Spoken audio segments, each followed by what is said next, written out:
Bana, kwa sasa kitu pekee ambacho tunakisubiri ni kuona kwa upande wa klabu ya Simba nini hasa ambacho wanakifanya kwenye hatua ya robo finali kwenye upande wa kombe la shirikisho kwenye mchezo dhidi ya Al Masry. Lakini kama ambavyo tunafahamu, mara nyingi zinapokuwa zinakwenda kucheza mechi hizi, utamuona mwekezaji ndani ya klabu ya Simba, yani mdhamini mkuu Mo Dewji, akiwa anaweka motisha kwa upande wa wachezaji ili kuweza kupata matokeo kwenye mchezo ambao unakuwa ni muhimu. Na pia kwa hivi sasa kwa upande wa Mo Dewji ameamua pia kutoa hamasa kuelekea mechi hiyo. Ni kipi hasa ambacho amekifanya Mo Dewji kuelekea kwenye mchezo huo, utakwenda kufahamu hapa. Lakini kabla sijakwenda kukueleza, nikukumbushe tu kwamba hii hapa ni Swahili Media. Kama bado hujaweza kusubscribe, basi nikuombe subscribe ili tuwe pamoja siku zote. Mimi naitwa Chicharito. Karibu sana tuweze kuangazia taarifa hii kiundani zaidi.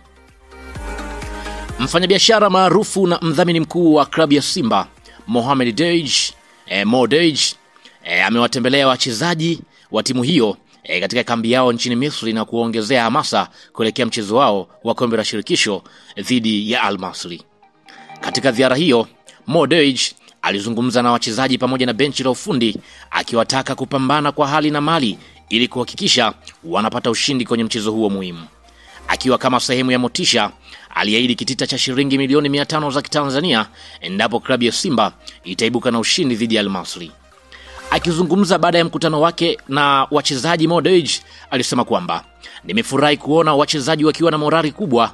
Tunajua mechi hii si rahisi, lakini naamini Simba inaweza kupata matokeo mazuri. Ili kuwapa nguvu zaidi, nimeamua kutoa ahadi ya shilingi milioni 500 kwa ushindi dhidi ya Al Masry.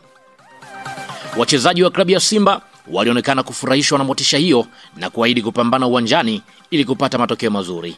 Nahodha wa klabu Mohamed Hussein aliongeza kuwa ahadi hiyo inawapa nguvu zaidi, lakini zaidi ya yote wanataka kuonyesha ubora wao na kuipeperusha vyema bendera Tanzania kwenye mashindano ya kimataifa.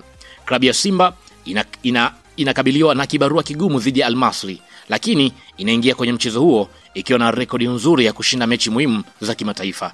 Mashabiki wa timu hiyo wanatarajia kuona kiwango kizuri kutoka kwa wachezaji wao, hatimaye kurejea nyumbani na ushindi. Je, kwa upande wa klabu ya Simba unavyowatazama kuelekea kwenye mechi hiyo ya Al Masry, unawaona wakienda kupata ushindi licha ya Mo Dewji kutoa morali na kuambia kwamba endapo timu itaweza kupata ushindi basi kuna milioni 500? Na kama ambavyo tunafahamu, kwa upande wa rekodi za hivi karibuni kwa upande wa klabu ya Simba, imekuwa haipotezi mara nyingi mechi za kimataifa hata wanapokuwa kwenye viwanja ugenini. Kati ya mechi ambazo wamecheza msimu huu, tumeona kwa upande wao walifungwa tu na Constantine goli 2-1, lakini hakuna mchezo mwingine ambao wamepoteza wakiwa ugenini kwenye upande wa kombe la shirikisho. Hii yote inaonyesha dhahiri shahiri kwamba kwenye mechi hiyo watakwenda kupata matokeo ambayo yanaweza kawa ni muhimu kwa upande wake.